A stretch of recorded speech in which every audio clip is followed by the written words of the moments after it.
사랑의 하나님 아버지, 그 크신 사랑으로 우리를 하나님의 자녀로 불러주셔서 감사합니다. 죄로 죽었던 우리를 믿음으로 의롭다 여겨주신 그 놀라운 은혜를 힘입어 이 시간 아바 아버지 앞에 나아갑니다. 우리의 모든 죄를 친히 담당하신 예수 그리스도의 귀하신 그 보혈로 우리를 덮어 주시옵소서. 우리의 허물과 모든 연약함을 덮어 주옵소서. 그 보혈의 능력으로 우리의 생각과 마음을 새롭게 하옵소서. 정직하고 순결한 마음과 우리의 진심과 힘을 다하여 아버지를 찬양하며 감사의 예배를 드립니다. 하나님 아버지, 이 예배 가운데 임재하여 주시고 영광을 받으시옵소서. 아버지로 인하여 온전히 즐거워하며 기뻐하는 복된 우리가 되게 하옵소서. 이 예배 가운데 아버지를 간절히 바라고 찾는 자녀들에게 허락하시는 참된 평안과 기쁨, 또한 위로부터 부어주시는 힘을 공급받는 은혜의 시간이 되도록 성령님 온전히 이끌어 주시기를 간절히 바랍니다. 우리의 참 소망이요 피난처 되신 주님, 우리의 모든 삶은 주님께 있는 것을 저희는 압니다. 그러하기에 우리는 어떠한 상황 가운데서도 소망이 있습니다. 비록 시시때때로 여러 가지 삶의 문제들과 어려움 가운데 헤맬지라도 우리의 한계에 부딪혀 낙심될 때에도 우리는 피난처 되시는 선하신 우리 주님께로 나아갑니다. 천년이 하루 같고 하루가 천년 같은 아버지의 시간과 계획 속에 우리의 모든 것을 내어 맡깁니다. 우리의 생각과 열심보다 더 크시며 완전하신 아버지, 우리를 떠나지 마시고 영원히 우리와 함께 하옵소서.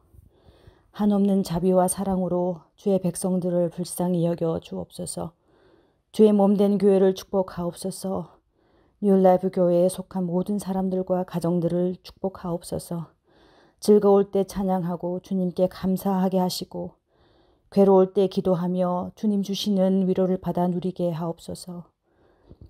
우리의 연약한 육신의 건강도 지켜주시고 우리의 생업도 지켜주시옵소서. 특별히 어린 자녀들과 청년들을 축복하시고 말씀과 기도 가운데 그들의 믿음이 자라게 하시며 아버지의 선하신 뜻을 그 마음에 품고 그 뜻을 따라 삶으로 살아내는 믿음의 세대들이 되게 하옵소서. 주님 때문에 사랑하고 주님 때문에 견디고 주님 때문에 마침내 선으로 악을 이겨내는 믿음의 용사들이 다 되게 하옵소서. 목사님을 통하여 하나님의 말씀을 듣습니다. 이 말씀의 씨앗이 우리의 마음밭에 뿌려질 때 우리의 죄된 생각과 습관들이 깨달아지게 하시고 그 말씀대로 순종하고자 몸부림칠 때 성령님 우리의 연약함을 아시오니 능력 주셔서 하나님의 뜻이 우리 삶 가운데 이루어지는 은혜를 체험하게 하시고 주님과 늘 함께 함으로써 이 세상이 줄 수 없는 참된 기쁨과 만족함으로 진정한 삶의 예배가 아버지께 드려지게 하옵소서.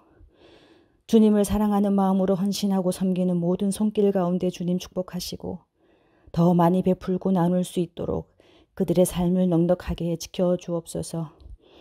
우리 주님 다시 오심을 간절히 기대하며 소망 가운데 인내하고 어떠한 어려움과 난리 가운데서도 흔들리지 않으며 마침내 우리를 온전케 하실 우리 아버지를 신뢰하며 믿음의 길, 그 좁은 길을 함께 걸어가는 주의 귀한 교회가 되게 하옵소서.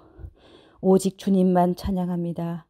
오직 주님만 사랑합니다. 우리의 모든 것 되신 예수님의 이름으로 감사하며 기도드립니다. 아멘.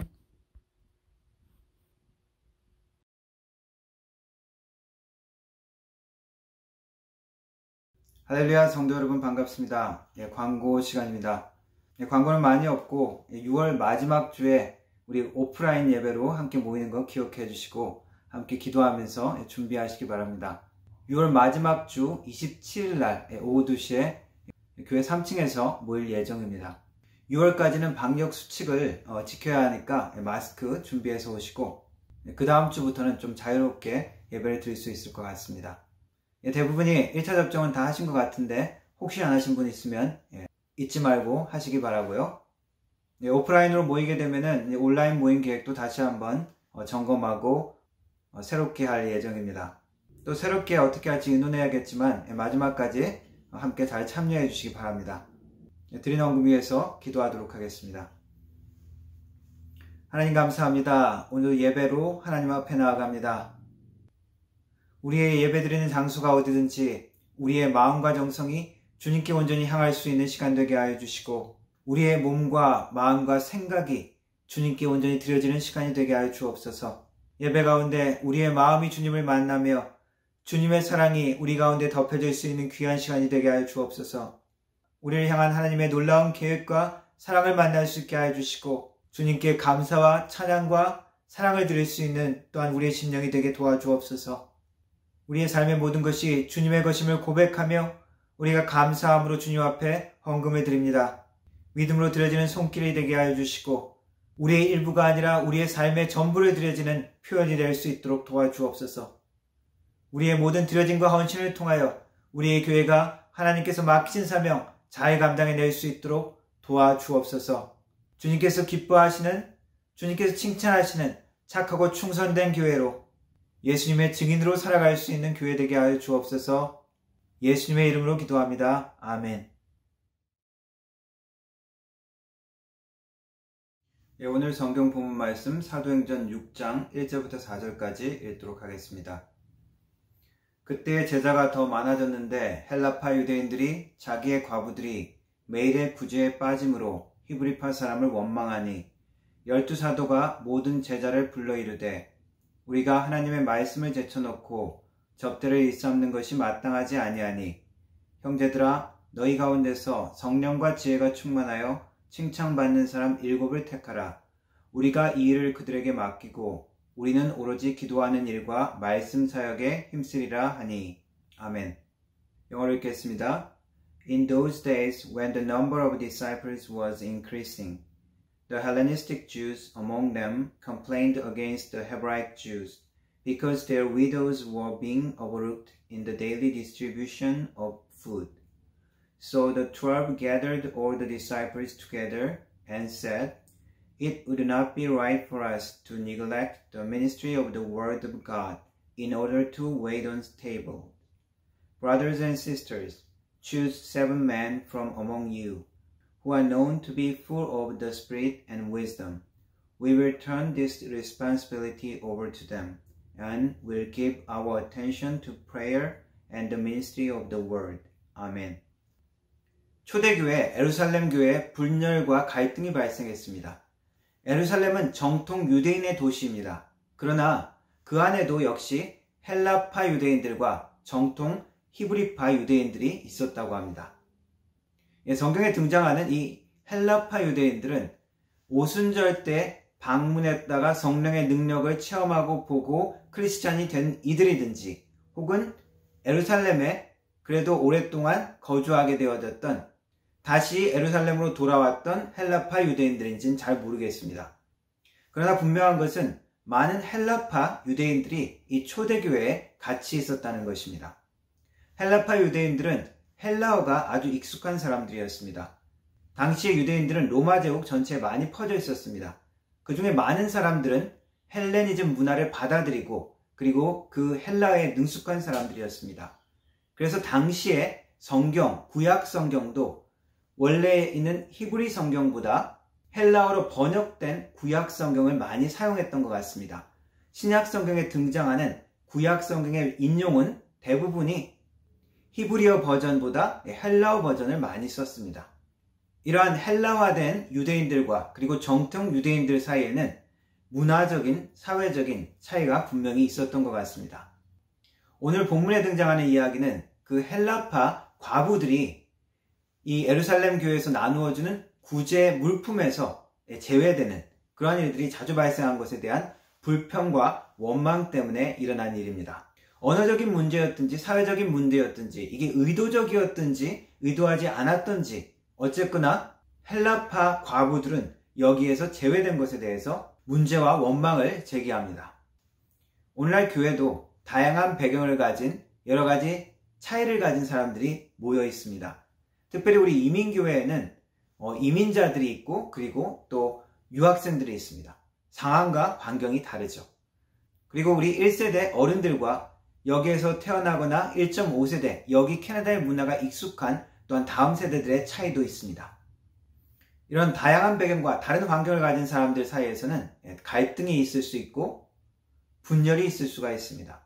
초대교회에도 히브리파 유대인들과 이 헬라파 유대인들의 이러한 사회적인 문화적인 여러 가지 이유 때문에 갈등과 원망이 생긴 것입니다.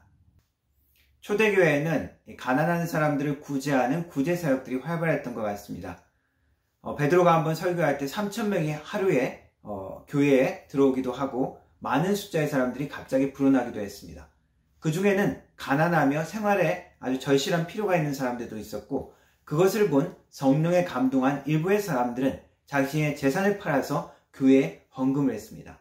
교회는 그 헌금을 가지고 함께 나누어 주면서 가난한 사람을 돕는 사역을 활발히 했던 것 같습니다. 그 가운데 일어난 갈등과 분열의 사건이죠. 여기에 교회는 대처 방안을 의논합니다. 사도들은 함께 모여 우리의 본래의 사명, 하나님의 말씀을 전하는 일, 그리고 기도하는 일, 여기에 소홀히 할 수 없다. 우리가 새로 구제와 섬기를 담당할 사람들을 선택하고 임명해서 그들을 맡기고 우리는 말씀과 기도의 사역에 집중하자라고 결정을 합니다. 최초의 교회 예루살렘 교회는 이 분열과 갈등을 말씀과 기도에 힘쓰는 교회로 그 사명을 회복함으로 해결합니다. 종종 어떤 문제가 발생하면 우리는 그 문제에 빠져서 본래 중요한 것을 잊어버릴 때가 많습니다. 예루살렘 교회는 이 원망과 불평과 갈등의 문제 앞에서 그 구제 사역 자체에 집중하기보다도 교회의 본래의 사명을 다시 한번 깨닫고 본래의 사명대로 돌아오죠. 그 본래의 사명이 무엇입니까? 기도와 말씀입니다. 코로나 시대에 온라인 예배가 보편화되면서 우리에게 고민과 질문이 생겼습니다.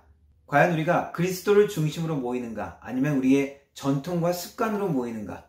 아니면 사람이 더 중심인가? 아니면 건물이 더 중심인가? 혹은 말씀이 중심인가? 우리의 전통이 중심인가? 이런 고민들을 우리는 하게 되어집니다. 우리는 이런 지속적인 질문 가운데 정말 우리의 본질이 무엇인지, 우리의 사명이 무엇인지 깨달을 필요가 있습니다. 때로는 영적인 일이 중요하다고 생각하여 우리의 제도와 조직 같은 것을 무시하는 사람들이 있습니다. 사실 무교회주의는 교회의 본질을 찾기 위한 좋은 고민에서 시작됐다고 생각합니다. 그래서 형식화되고 어떤 외형적인 것을 신성시하는 것을 우리는 경계해야 합니다. 하지만 하나님께서 역시 제도와 어떤 규칙과 어떤 시스템을 사용하신다는 것도 잊지 말아야 합니다. 하나님은 불완전해 보이는 교회를 통해서, 불완전해 보이는 사람을 통해서 구원의 역사를 여지껏 이루셨습니다. 그래서 너무 한쪽으로 나가버린 사람은 기존 교회를 악한 것이라고 이야기하고 배교자, 사탄을 숭배하는 것이다라고까지 주장하고 생각하는 사람들이 있습니다. 기존 교회의 제도나 직분 같은 것을 인본주의적인 것이라 그러면서 그것이 없이 행하는 것만 옳다라고 생각을 합니다.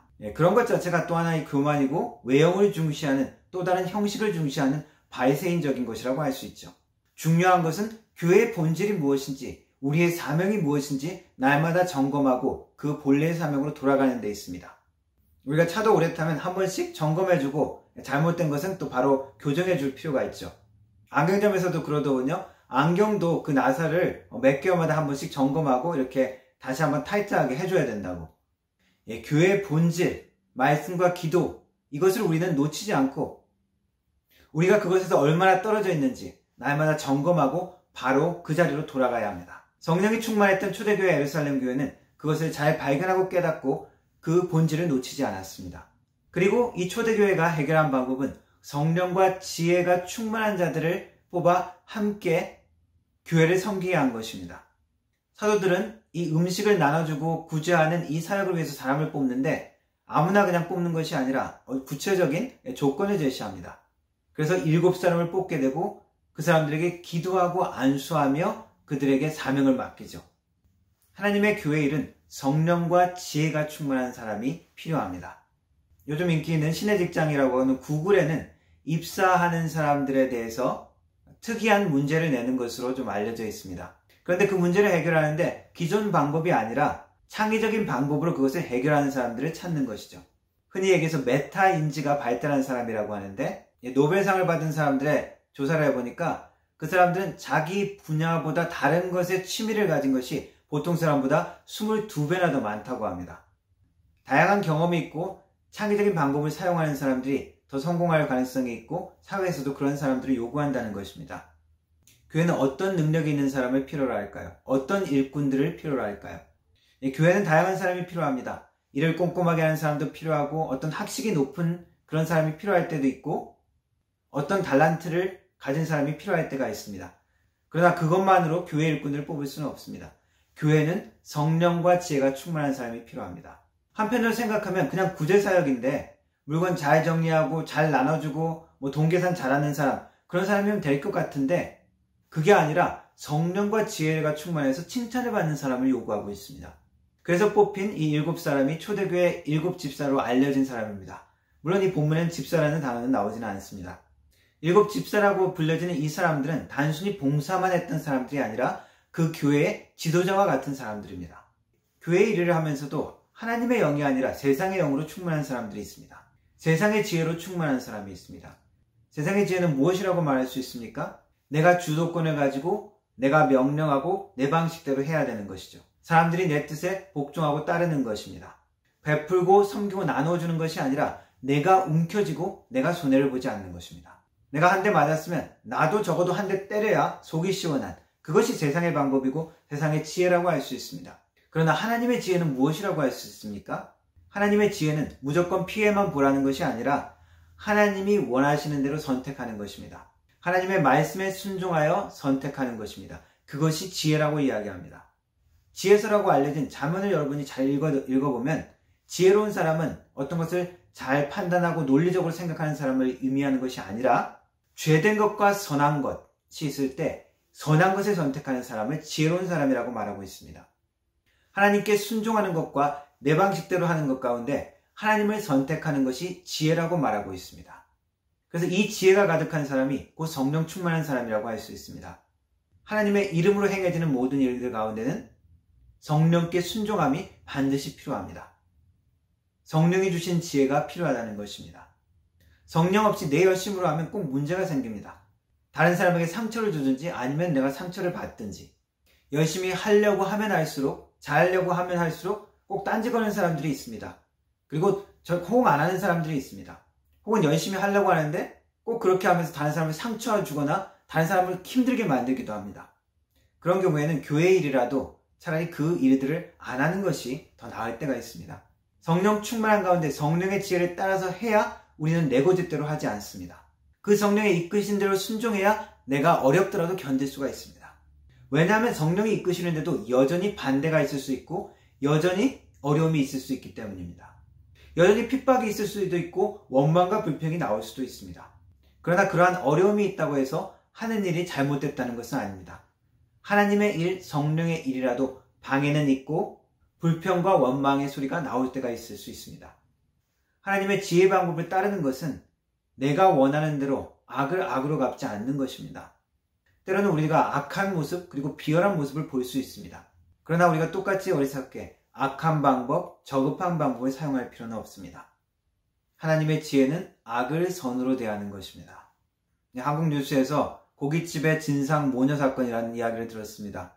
모녀가 와서 식사를 하는데 바로 옆 테이블에 사람을 앉혔다고 그것에 대해서 항의하고 방역수칙을 어겼다고 신고하겠다고 하면서 협박하고 반말하고 막말을 한 것이 뉴스가 되었습니다. 고깃값을 요구하고 벌점 테러를 하겠다라고 협박하는데 그 여자분이 목사라고 알려져 있습니다. 그 모녀의 주장은 다른 자리도 많은데 굳이 자기네들 앉은 테이블 옆자리로 사람을 데리고 왔다는 것입니다. 거기에 대해서 컴플레인을 하니까 그 사람이 단골 손님이라는 그런 말을 하면서 제대로 사과도 안 했다는 것에 대한 불만이었습니다. 처음에 그 식당에서 그 불만을 제대로 받아들이지 않는 그러한 잘못이 있을 수 있습니다. 그럼에도 불구하고 협박을 하고 막말을 하고 이러한 태도를 보면 몇 배나 더 악한 것으로 반응을 하는 것이죠. 우리가 성령 충만하지 않으면, 우리가 하나님의 지혜를 따르지 않으면 우리에게 나올 수 있는 것은 악한 것일 수밖에 없습니다. 그러나 성령과 지혜가 충만한 교회와 사람들은 결국 칭찬을 받을 수밖에 없습니다. 사람들의 칭찬이 중요할까요? 예, 중요하기도 하고 중요하지 않을 수도 있습니다. 옳지 않은 사람들에게 비난과 조롱과 모함을 당할 수가 있습니다. 정의롭지 못하고 편협한 사람들에게 칭찬 듣는다는 것은 그것이 더 이상한 것입니다. 그런 면에서 교회는, 우리는 비난받을 수 있습니다. 초대교회가 칭찬만 들었던 것은 아닙니다. 오해받기도 하고 모함받기도 하고 모욕과 거짓으로 어려움을 많이 당했습니다. 그러나 한편으로 우리는 여전히 칭찬받아야 합니다. 예수님께서 산상순에서 말씀하셨듯이 너희 착한 행실을 보고 사람들이 하나님께 영광을 돌리게 하라라고 말씀합니다. 오해하는 사람은 오해하지만 결국 세상은 선한 모습, 착한 행실을 보기를 원합니다. 하나님의 모든 교회는 말씀과 기도의 우선순위를 놓치지 말아야 합니다. 또한 하나님의 이름으로 하는 모든 일들 가운데 하나님의 성령의 충만함과 성령이 주시는 지혜로 행해야 합니다. 그러한 교회는 결국 칭찬을 받을 수밖에 없습니다. 말씀과 기도를 결코 놓치지 않고 하나님의 성령과 지혜로 충만하여 칭찬드는 하나님의 사람, 하나님의 교회가 되기를 주님의 이름으로 축원합니다. 기도하겠습니다. 하나님 감사합니다. 부족한 자들이지만 우리에게 사명을 주셔서 이 땅에 증인으로 살아가게 하시니 감사합니다. 우리의 힘과 능력으로 할 수 없음을 고백하오니 말씀과 기도가 우리의 삶의 중심이 되게 하시고 하나님의 성령과 지혜로 우리가 충만하게 하셔서 예수님의 증인된 삶이 나타나게 하여 주옵소서. 우리의 가족들 가운데 나타나게 하시고 우리의 함께 일하는 동료들 가운데 나타나게 하시고 우리의 교회 가운데 나타나게 하여 주옵소서.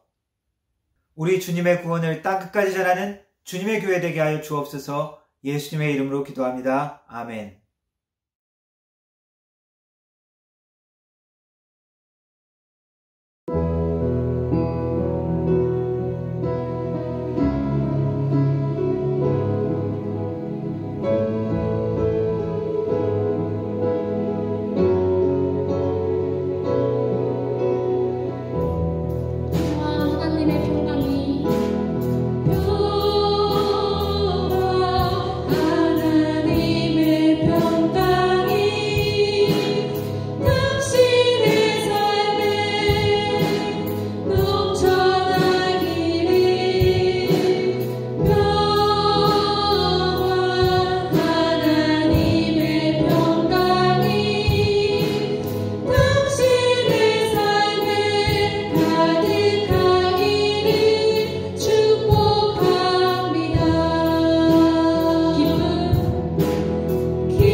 축도함으로 예배 마치도록 하겠습니다.